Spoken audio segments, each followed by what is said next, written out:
The Mixed Mornings and More podcast with Steph and Shawn. Now available daily.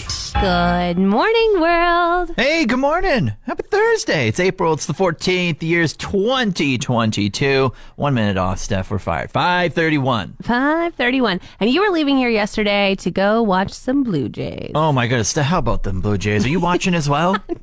Oh. How about them Blue Jays? Are they doing really good? Oh, my goodness. Okay, you sometimes, whenever I throw out a name, sometimes like, oh, I know him. Okay. Vladdy Jr. Oh, no. Vladdy Jr. I know Kevin Pillar. Oh, he's not even with them anymore. How about Jose Batista? Not even with them anymore. Oh, man. I don't know anybody. Okay, well, now this is the new person to know, okay? All right. Vladdy Jr. Vladdy Jr., Vladimir Guerrero Jr., okay? Whoa, all right. That's his full name. He hit 3 home runs last night. Wow. Two of them were against the best pitcher in the MLB contract-wise. He makes $324 million. This pitcher that he hit. A year? 9 years, spread over 9 years. Oh, my goodness. What would you even do with all that money? Vladdy had an historic night. Two home runs off this Garrett Cole, this pitcher, and then another home run off another guy. Like, this hasn't been done in forever. He's making history. He's only like 21, 22. Wow. He's young. Like, the Blue Jays have like 15 more years of him, knock on wood. Like, he almost won the MVP last year. He's going to be a front runner to win it this year. It is going to be a great year to be a Blue Jays fan. And what do you say? Go Jays go? Or do they have their own Jays chant? go. Go Jays go.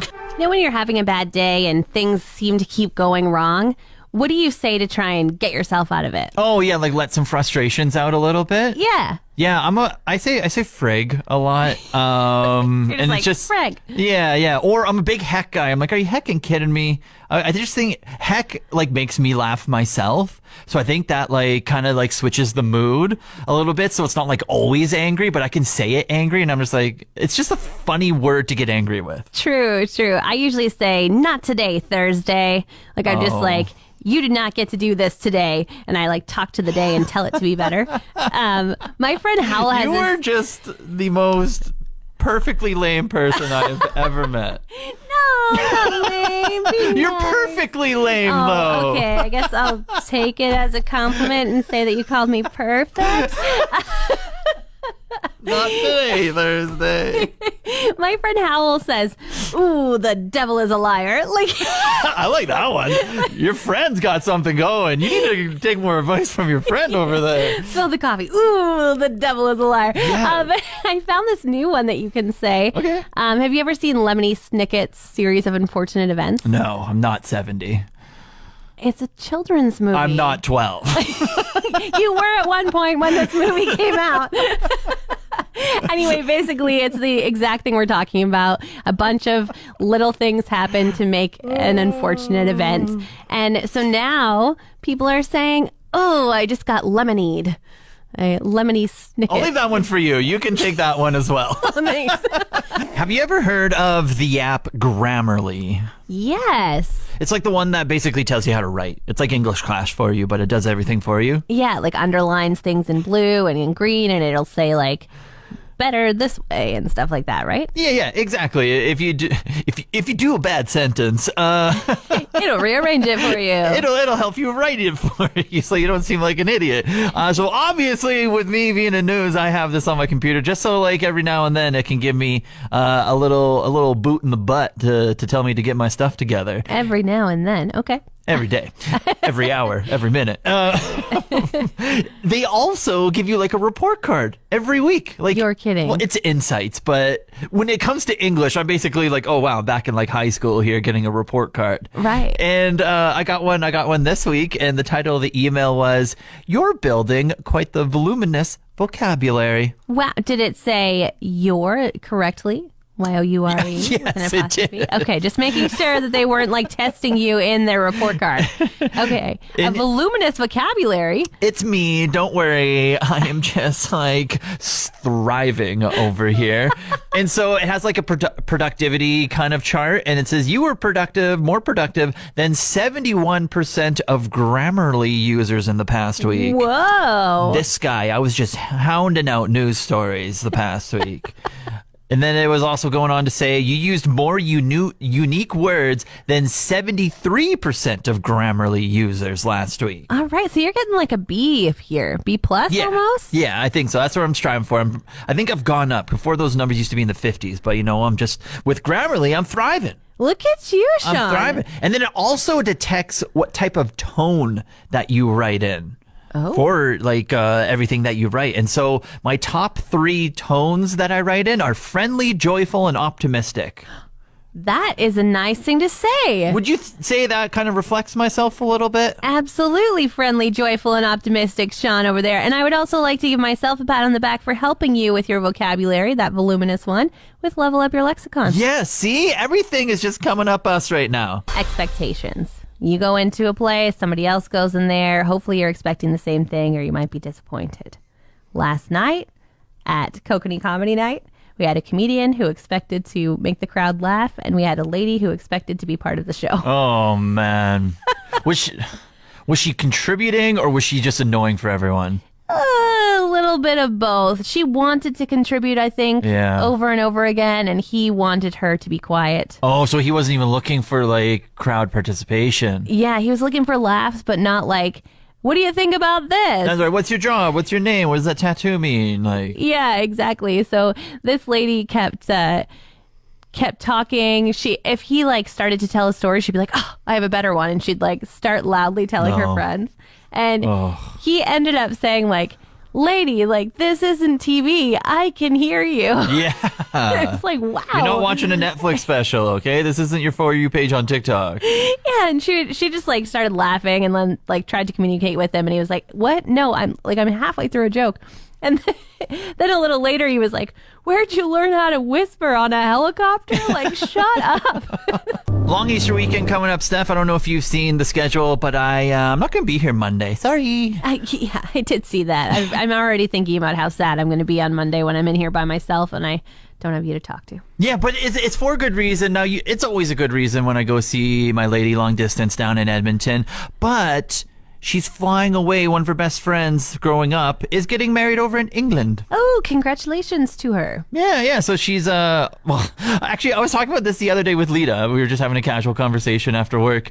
And I was like, yeah, I'm not going to see her for 2 weeks. But I'm just like, I don't see her every day anyway. But it just seems different when she's overseas. So she's going really far away. She's going to London. Yeah. And how long is she going for? I think 2 weeks. Okay. But then I started thinking about it. I was like, well, we're long distance anyway. So what's the difference if it's 5 hours away or 16 hours away by flight or whatever it is? Yeah, just a time change, I guess, because you already went 2 months the last. Exactly. Last time, so that's why I was being nothing, so. Shawn. I know I was being so dramatic. I'm like, oh, she's gone for 2 weeks over to England, and I was just like, I don't know if I really would have seen her anyway. Probably not. I think, the big thing is just going to be making sure that you wake up in time to say goodnight to her. Exactly. So, yeah.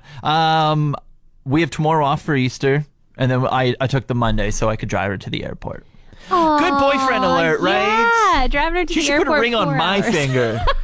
We'll let her know. See what you think. Jordan, you were recently on Family Feud. Who was all with you from your family? I had with me my older sister, Tina, my younger sister, Kennedy, my younger brother, Jackson, and my fiance, Shawn. And how did you decide to build your Family Feud team? Were you like, you must know really good Family Feud answers? Or you're just like, well, I'm stuck with you because we're family? Well, I think my siblings earned the right because we literally just gather around the TV during family gatherings, and we just have such a good time watching and playing and clapping along with Family Feud. But Shawn definitely won his spot on the team because, well, his nickname is Fast Money Shawn when we're talking about Family Feud. So we knew that he was useful, so we poached him and got him on the team right away. That is so cool. Was it hard? Did you have to make any cuts? Were other family members vying to be on the team? There actually was. There was a lot of people interested. The parents were interested. There was lots of people who wanted to be on the team. But you know, it was a tough decision to make, and the siblings were like an automatic in, so we really only had a spot for one. So When you first auditioned and you got your team together, did you have a realistic like thing like yeah, we're gonna get on, or like, oh, let's just throw it in and see what happens? yeah, it was kind of just throw it in and see what happens, and we never really thought that it would happen for us. And actually, like, because of COVID and everything, it ended up taking an extra long time. So we had totally given up hope, and we were just like, I guess our video wasn't good enough. And then one day we got the call, and we were over the moon. And what was the process like? Did you have to fly somewhere? Did they pay for you to fly? How did that work? Yeah, actually, it was great. They paid for our flights, they paid for our hotel, they paid for our transportation, like within Toronto, and they paid for our meals. And so it was just like basically a free little family trip for a chance to go win some more money. That is so fun. That sounds so fun. Okay, so now you're on Family Feud. Was it nerve-wracking, like getting to see the stage and getting on the stage and everything? Yes, we were all pretty nervous, but I think we did a pretty good job at holding it together. But with all the lights and all the cameras and the live audience and the producers, like, you really get to see what's going on behind the scenes out there. And we see Family Feud as 20 minutes long. How long did it take? Oh, okay. Yeah, it's crazy because we actually filmed for like approximately an hour or more. And so after all the editing's done and, you know, the final game is played and all of that, it actually takes a little bit more than an hour. Yeah, that definitely checks out. And I want to know, Jerry D is one of my favorite humans. So what is he like in person?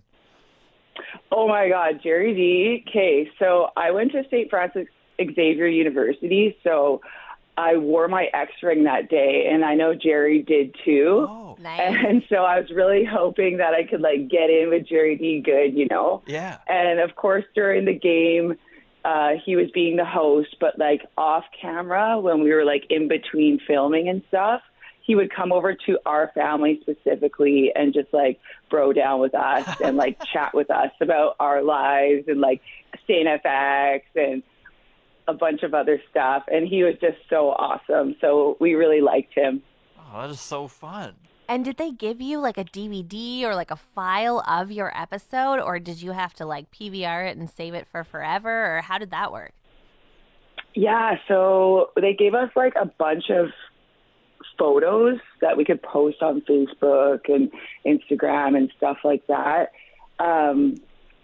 But as far as watching it, like the actual episode, we just have to go on CBC Gem Season 3, Episode 99. And as for myself, I actually recorded it like on my television. And then unfortunately you didn't get the result that you wanted. But like after all this, would you recommend other families, like, you know what, just give it a go because it's so fun? Or what would you say? Yeah, totally. I actually want to know who the next Fort Mac family is that's going to be on the show, because I'll be cheering them on, and, you know, I'll be essentially passing the torch to them. So I encourage other families to get together and make a tryout video and send it in. Was the application process easy, like to go through it all, or were you like, oh, this is dragging on, like just filling out, like making a video and filling out the process?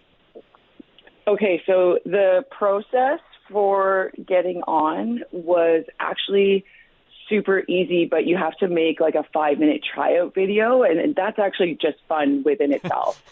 But when we went, it was right in the middle of like crazy COVID times. So, I mean, there was a lot of stuff going on around there, which I'm sure everybody knows what I'm talking about. Yeah. But it's kind of, you know, we're moving on from that, so it won't be so bad for the next families going on, I'm sure. And one more question, in the sense of game shows, sounds like you're a game show family. Are you specifically Family Feud and you're not going to audition for anything else? Or are you like Jeopardy's next and then Wheel of Fortune? Yeah, exactly. Like, where are we going next? The Price is Right. Like, what's coming at us? So, Yeah, where's the Brass family going? Are y'all just like gonna start making like the carousel of all the different family or like the little game shows? yeah, I think we're going to get together and, come together and decide where are we going next, guys. I love it. Keep us updated. If you go anywhere else, we want to take you along with the journey here on the radio. Oh, I will for sure. Because the most important part of our whole reason why we went on Family Feud was to raise brain cancer awareness because my older sister Tina is battling brain cancer. So it's really important to us to, get the awareness out there. And if anybody wants to check out her story online, her wife has a Instagram and TikTok page, and they're called Keto Okanagan. So check them out. Wow, that's amazing. Thank you so much for sharing that. And we really do wish your sister all the best. Thank you so much. Good luck on your next game show endeavor. Want more of today's show? Download the Mixed Mornings and More podcast. Now available every weekday.